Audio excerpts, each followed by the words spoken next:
বিগত বেশ কয়েকদিন ধরেই অনেকের কাছে আধার কর্তৃপক্ষের নাম করে এই চিঠি যাচ্ছে। তাতে বলা হয়েছে, আধার আইন 2000 সালের 28 ধারা অনুযায়ী ভারতে থাকার শর্ত পূরণ না করার উক্ত আধার নম্বরটি নিষ্ক্রিয় করা হয়েছে। এই নোটিশ হাতে পেয়ে অনেকেই উদ্বিগ্ন হয়েছেন। এই রাজ্যের বহু বাসিন্দার কাছে নাকি সম্প্রতি নোটিশ পাঠিয়েছে আধার কর্তৃপক্ষ। সেই চিঠিতে বলা হয়েছে তাদের আধার নিষ্ক্রিয় করা হয়েছে। ফেসবুকে এই ধরনের চিঠি ছবি ভাইরাল হয়েছে।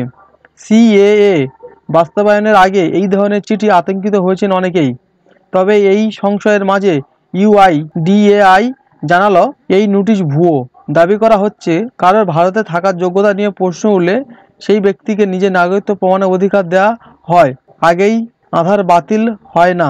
কয়েকদিন আগে কেন্দ্রীয় স্বরাষ্ট্রমন্ত্রী জানিয়েছেন লোকসভা ভোটের আগেই সিএএ কার্যকর করা হবে দেশে। এরই মাঝে আধার নিষ্ক্রিয় হওয়ার নোটিশ পেয়ে অনেকেই উদ্বিগ্ন।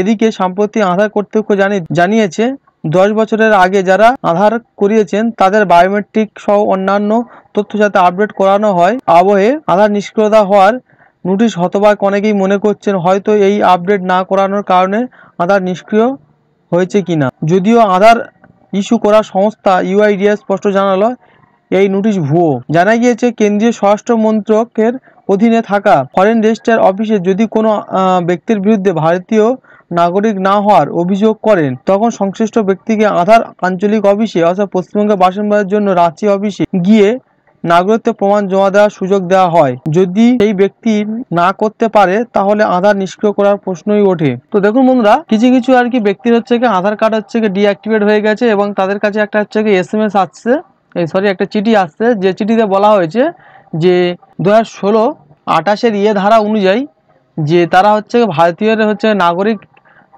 না হলে তাহলে আর কি আধার কার্ড ডিঅ্যাক্টিভেট করা হবে, ঠিক আছে বলে এরকম একটা তার জন্য আর কি ডিঅ্যাক্টিভেট করা এরকম একটা হচ্ছে কি নোটিশ আর কি পাঠানো হচ্ছে। এবং এই নোটিশটা হচ্ছে কি পাঠানোর পরে এই নোটিশ হচ্ছে কি যখন হচ্ছে ফেসবুক এবং হচ্ছে কি ইউটিউবে যখন হচ্ছে এই নোটিশ সবাই দেখেছে অনেকেই উদ্বিগ্ন হয়ে পড়ছে। কারণ কিছুদিন আগে হচ্ছে কি অমিত শাহ ঘোষণা করেছেন যে সিএ হবে, তো অনেকেই ভাবছে যে তাদের নাগরিকত্ব প্রমাণের জন্য আর কি আধার কার্ড তাহলে হচ্ছে ডিঅ্যাক্টিভেট হয়ে গেছে, সেহেতু তারা হচ্ছে কি এই দেশের নাগরিক নয়, এরকমই ভেবে অনেকেই আর কি ভয়ের সংশয় আছে। তো তাই নিয়ে আর কি ইউআইডিআই অর্থাৎ আধারের যে কর্তৃপক্ষ সরাসরিভাবে বলেছে এই খবর সম্পূর্ণভাবে মিথ্যা, ঠিক আছে।